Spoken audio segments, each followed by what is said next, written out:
Hey, what's up, everyone? My name is Jeff, and today we're having fun playing a Gruul deck. I love it. So I'm still pretty new to all the cards here on Arena because I haven't been playing for a while. I took my first hiatus, and it's great to be coming back, but it was also really nice to take a break and miss the first set release in a long while. But that also means I don't know all the cards that are there. I also haven't read through what's like what rotated, what didn't, and so it's kind of fun to come into a format and just like, I have this deck, and whatever you're doing, I'm going to try to beat it. And so I'm going to be reading through a lot of these cards as we're playing this here. But first off, I just want you guys to know I did steal this from the interwebs, and so this is the deck that's here on Aether Hub. I don't think it's necessarily anyone's deck. I think it just like takes a compilation of like what has been played the most, and it gives like a percentage of this is the deck that will win you the most. But it also gives some really funky choices for things as well. So overall, this has about a 67% win rate, 51 wins, 25 losses, which is great. However, I feel like some of the land choices might just be awkward because people didn't have lands. And so we're going to change a couple things. The first thing I'm going to change right away, and this time I'm going to change a couple things to be my own. I'm going to get this up to 3 right away. I understand not wanting the pain lands to be too high. It's kind of, it's nice to know this is here, but at the same time, I think that you really want to have a chance with this many 1-drops. You want a higher chance of being able to have the right color for that 1-drop when you're playing it. Yes, mostly we're needing red for our 1-drops and mostly green for our 2-drops.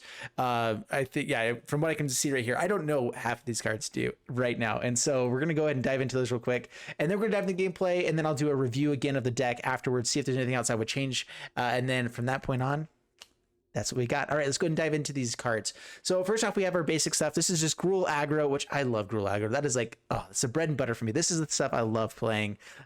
Phoenix Chick.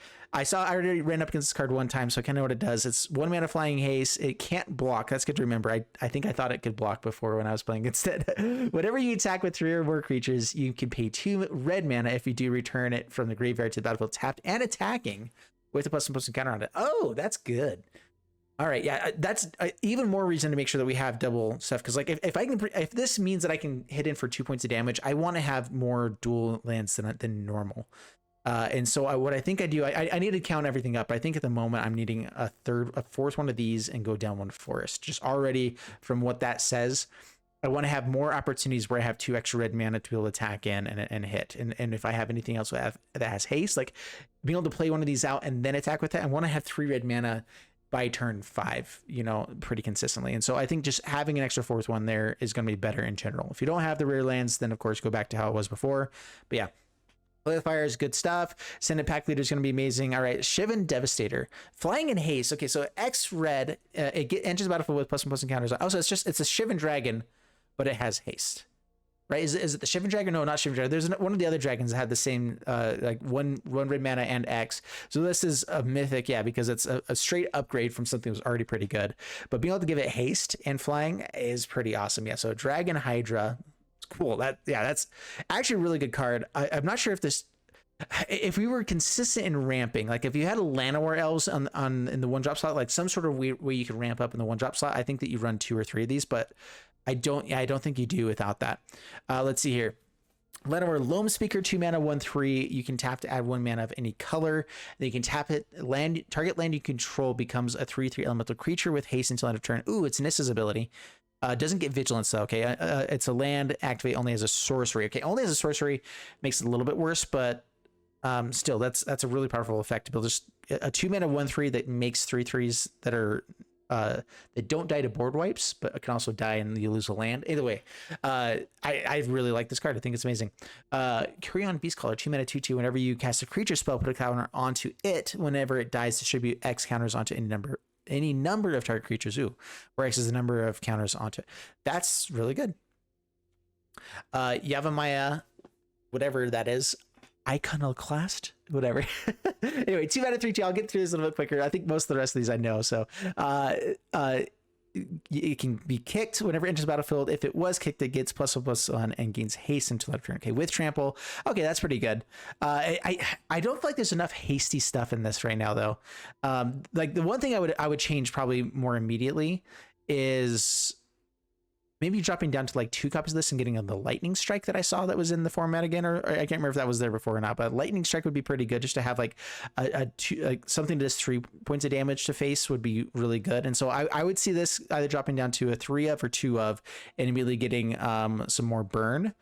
The Reckless Stormseeker is good. I feel like a 3 of this would be pretty good as well, just because if you can flip to the other side, that's how you close out games as well.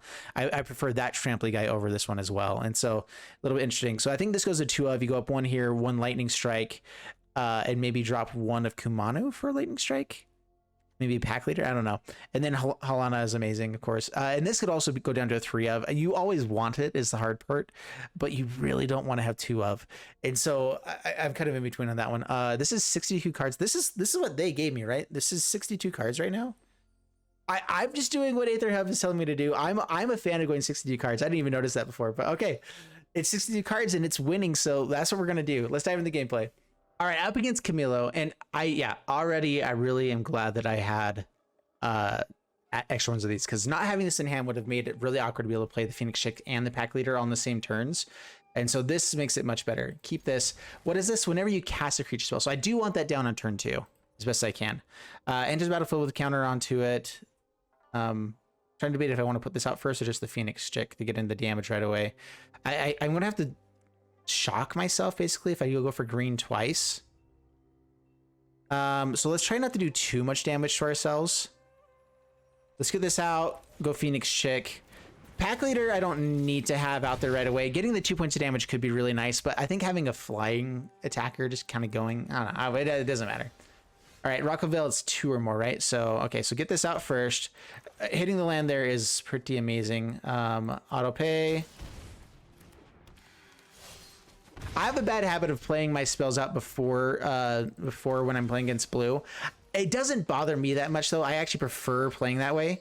Okay, so I actually want the hasty guys attacking because I'm expecting them to have bounce or something like that. And so what I think I do is I go for, let's see, let's go Chick first. Goes to the graveyard, that's fine. I really just want counters on this and I'm expecting to bounce it. Is it whenever it leaves the battlefield or whenever it dies? Whenever it dies, okay. Go Phoenix Chick again. I mean, having 3 of them is awesome. Against them on a blue deck. They're probably gonna have flyers, but okay, Essence Capture. Essence Scatter, excuse me. Okay, and that just puts it into the graveyard, which is where I wanted. I wanted them to counter 1 of those. And so next turn we can bring it back, tapped and attacking as a 2/2. Down to 11, so they have to have a blocker here or they're dead. And if they play out a blocker, yeah. So yeah, this is already over, because if they play out a blocker, they spent all their mana and we can either fly over them or hit him with a 5/5, and they're gonna have to sacrifice it right away. With blue, you don't want to be in that spot. If they had bounce, they maybe had a chance, but all right, yeah, I like Gruul. Gruul's just fun. All right, bunch of 2 drops, kind of a 1 drop, and we're gonna keep this one. That's fine. So 3. So I forgot this is a 2 mana spell. I was thinking it's 3 mana because of the kicker, but it's actually quite nice. Okay, go Forest, pass the turn. Reckless Stormseeker as well. Being able to just hit in for more damage might be better. I think going for the ramp is actually really good. Yeah, because if I can get both ramp creatures out here, so I can play out like one of these guys, get out the other 2 drop, and then Shivan Devastator is gonna be massive if I get into the land. All right, is it just mono white? Based on the art, I'm feeling mono white. Do I want more green mana here? I'm gonna get this out just in case. I don't think I'm gonna need it, and so go ahead and just play it out anyway. Getting in with a 3/3 is another way I could go with this right now too. I can get out like, I think we stay with the same plan. So yeah, Loamspeaker go. Get you out there. Don't need to give him haste right now. We just get people on the board, and then I start hitting with Devastator. We'll see if we can play something else with this. What's this? Restoration. Looks for a land. I forgot there's ways to look for lands. So good. All right. Yeah, I think because we might have hit another land, we go for Kumano. I can get another counter onto this guy as well. That's just our finisher. So we're trying to go for as much damage as we can on this turn. Go there, attack in. We have trample here, which is nice. So yeah, we just try to get as much damage dealt as possible. I'm hoping they don't have board wipe. They could have the Wandering Emperor, which could totally kill our Devastator plan on the next turn. So like bad things are possible. This is definitely Wandering Emperor deck. Angels came out in the last set, right? So there could be some good angels. I don't really know. Dominaria had angels last time. It had Lyra.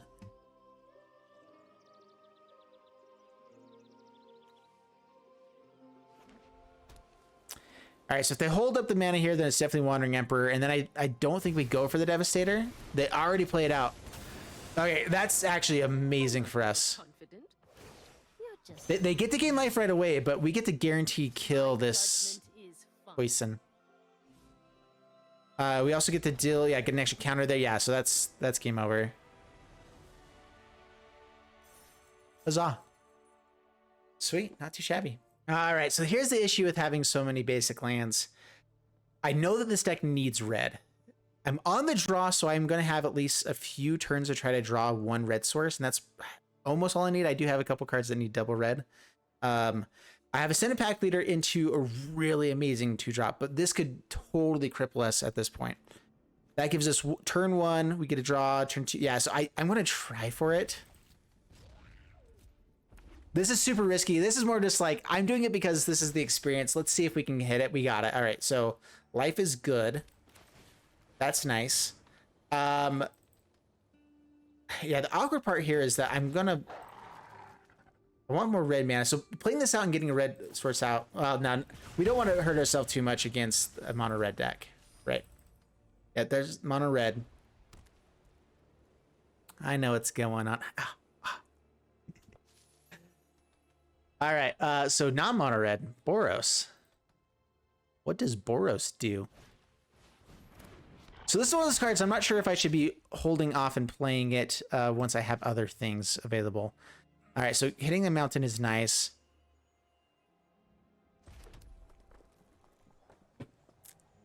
So if I could get out the Kumano,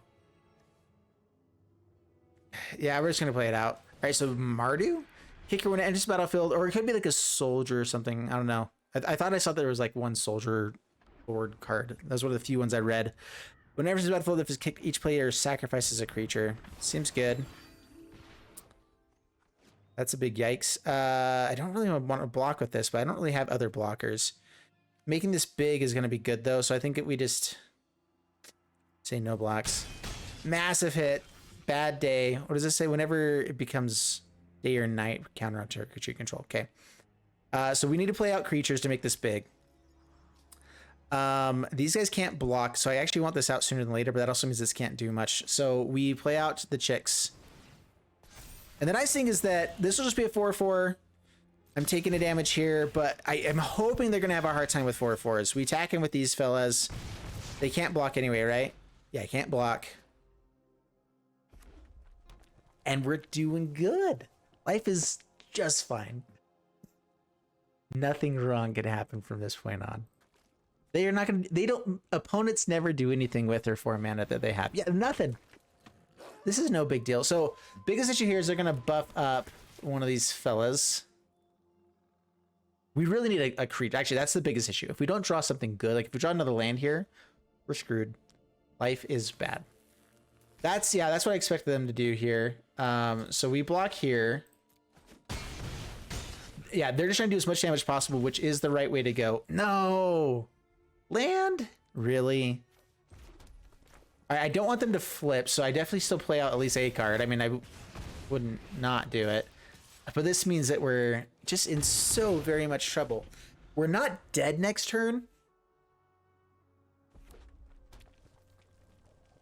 They're hitting lands too, it seems like. Oh, it is game over. All right. We technically get 1 turn, but I know I don't have anything, so yeah, good game. Oh, bummer. We are dead because they can put Reckless Stormseeker onto Brutal Cathar, so yeah. Shucks. All right, up against Atomikiti. And I'm not going to trample guys pretty good. So yeah, sorry. Keep this. I started like talking about like the third thought that I had. My first thought was, okay, I'm debating if I want to go with Kumano first or the chick first. I like the idea of getting out Kumano first because then I can already have a red source out to play out something else. Getting these guys kicked is pretty nice as well. And so I think I go for the mountain here. Getting a counter onto one of these chicks is pretty nice against a lot of different things as well. So I think I'm going Kumano first. I'm playing around with which way is best. I like the idea of having the 2/2 come out faster and have a blocker of some sort, which is nice. So this has double strike, which means if I get a counter onto this, they can't do squat about it. And so I think that's what we do. And by can't do squat, I'm sure this has buffs, which sounds terrifying because we do not have a lot of removal in this deck. Like no removal. This deck really needs that lightning strike. We have the two, can't remember the full list. Let's check out our MTG assistant. See our stuff here. All right, so we have Play with Fire, only 3 of. And that's all of our interaction. Yeah, that's not enough. We need lightning strikes in this. That's bad.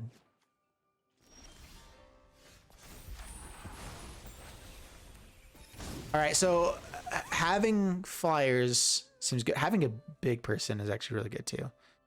All right, so Beastcaller go. So I guess this is our game plan. Make Beastcaller massive. Hope they don't get any kind of lifelink ability. This is double strike still. Oh my goodness. We attack in. We try to get as many counters onto Beastcaller as possible and get in for damage here and there, and then put all the counters onto the Phoenix Chick. Hopefully they don't have anything from there, and then we win. Guaranteed they have a way to get this flying though, right? I don't think there was anything before, but I'm sure the new set, it's been too long since they've had like a 1-mana flying card. Oh, that is older. All right. Can't be blocked. Whenever this creature does combat damage, it cannot. Yeah, okay. We're in trouble. I love buff decks though. It's so fun for them. All right, yeah, this is just, we need more interaction. I'm not sure that it would be enough to actually do much here. Because the hard part is like we would have to have it at the right time. And only 3 play with fires is not enough. I think 5 removal spells in a aggro deck is good enough because all 5 of those could go towards face, so you're not worried about drawing them, but that gives you a chance of running into like one of them in every game, which that's usually all you really want. 1, maybe 2. But yeah, now we're just in all sorts of trouble. I'm trying to think if there's anything that we can do. And I think the answer is you're playing best of 1 because you don't care about doing things, right? And so we're just going to concede.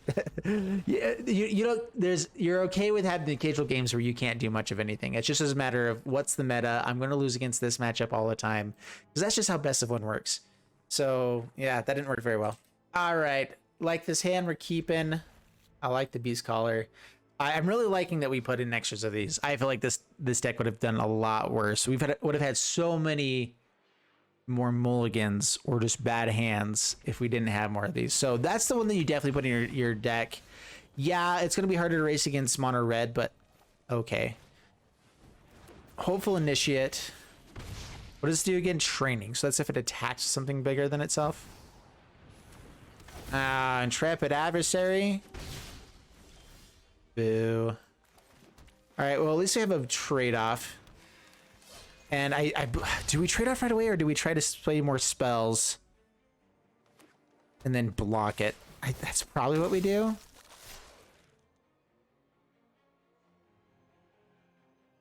Do we try to go bigger than a green-white deck? Because we get 2 counters on it next turn. Another counter on the turn after that, and this gets bigger too. I think we say no blocks. But then they're going to have removal. They're going to have Brutal Cathar. They're going to have all this stuff. And so this is really risky. I'm just going full on risk. Like it's going to work out okay. So we're tapping this for that. Playing out Collar. Did I not attack with a Chick last time? That wasn't on purpose if I did that. That's just forgetting these guys can't block. I don't think I did that. Anyway. All right, so we got some blockers. Sigarda. Well, we have an okay trade-off there. We're fine taking the massive amount of damage with a flyer. Okay, maybe we shouldn't have taken that. Counters onto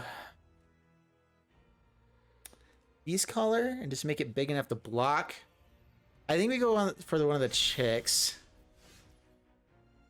Hey. taking a damage to play Raiju. It can attack in. Put a counter onto one of the other chicks, I guess. If I hit a land next turn, I can grow one of these other guys. They're just getting life and we have no life. Like we're just in a really bad spot. We have to try to race this, but we have no way to block flyers. So it's just awkward all around. I can't block the guy on the ground. Yeah, I was swinging with these. Oh, I have to put the counter here to make it work. So, whatever. We swing with all these guys. Put the counter onto Raiju. We're hoping for the trade-off. We would love the trade-off. Yeah, that's fine. Down to 16. And we're just, yeah, as long as we can block the... As long as we can block that guy would be okay, but now we're not okay. And that's just how things go sometimes. Down to 1, a miracle. It's got to happen, right? Can't block. I don't think it's worth putting stuff there. Unless we can just go full on attacks. Submit 1. There we go. Got some 4/4s.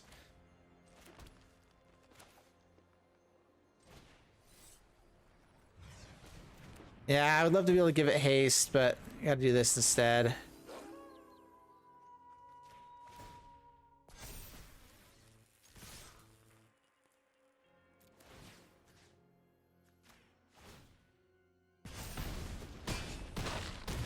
We were really close. We were really close. Was there any way I could have done that differently? I could have just paid the 1 to buff it, and if I had had 1 more red mana, I think I had the chance to bring back the Phoenix chick there for the win. Because it would have come down with a counter. I could have put it before the Thundering Raiju, I believe. It would have been close. So let me see that. This is our last match for this one, and then we'll go to the wrap up. But I just want to see what we could have done there. So if I had had 1 extra mana, which already it's not going to work, but I could have played this guy out, kicked him for 3 mana, attacked him with 3 creatures because he would have had haste, and then had 1 more red mana, which is what I needed to be able to bring out the chick, and then we would have actually had the win. I believe I could have stacked it to where I had the chick come out first, and that would have given me an extra counter. So we were actually really close to be able to pull off. How much damage was that? 14 damage in 1 swing. That could be pretty cool. All right, so the deck didn't perform as well for us as it was showing on Aether Hub. Maybe it's because I changed the forest though. Like honestly, if I hadn't done that, no. Overall, I think that the deck is pretty good. The biggest changes I would make with it, I'm not going to make the changes here. This is something you have to make it to the end of the video each time if you want to know the things to make to improve the deck. And so, if you want the good stuffs, make it to the end of the video and let me know that you made it here. Let me know that like you can write in I made it to the good stuffs. Lightning Strike is good. Yeah, it is in the format here. I thought I'd run into that before. So I would put in 2 Lightning Strikes, and I would take out. I was more impressed with this than I expected to be. I'm not really sure. 24 lands with 62 cards. There's just a lot of funky things going on with the deck. Phoenix chicks are amazing, but I'm not sure you necessarily need 4 of. It's really good to have extras, and it's really good with Halana to have extras. But the awkward part is just like, where are you putting the counters onto it? Where are you getting the buffs? Maybe it's Ascendant Packleader. I don't think you really need a lot of these guys. I think it's a 2 of for a Packleader. Yes, it's a 1 mana 2/1, but it doesn't have evasiveness. It doesn't have an extra point of damage that happens automatically. It's just not as good as of a 1-drop as other things. So I think you go down to 2 of on the Packleader for 2 Lightning Strikes. Already that's a better deck. And then you try to trim down somewhere, probably one less Halana, 1 less Raiju. I'm not sure about that. Just to get it down to where you have more lands, that you're hitting lands more often, and then you can maybe drop down to even 23 lands. If once you have a 60 card deck, drop down to 23 lands and add in something else along here. But yeah, that's probably what I would do. Anyway, hope you guys enjoyed the video. If you did, leave a like and subscribe. I'll see you guys in the next one. Let me know what stuff you're wanting to see me play, or anything that's like exciting stuff that I haven't played yet, because I'm coming new to this set, and I haven't even read through everything. And so if there's stuff that's already been done and you don't want me to do it, let me know about that too. I'll try to read through this before I'm already recording the next ones, but you know how it goes. I might already have recorded it, and then it's going to go up. So anyway, thank you guys so much. Peace out, and bye-bye.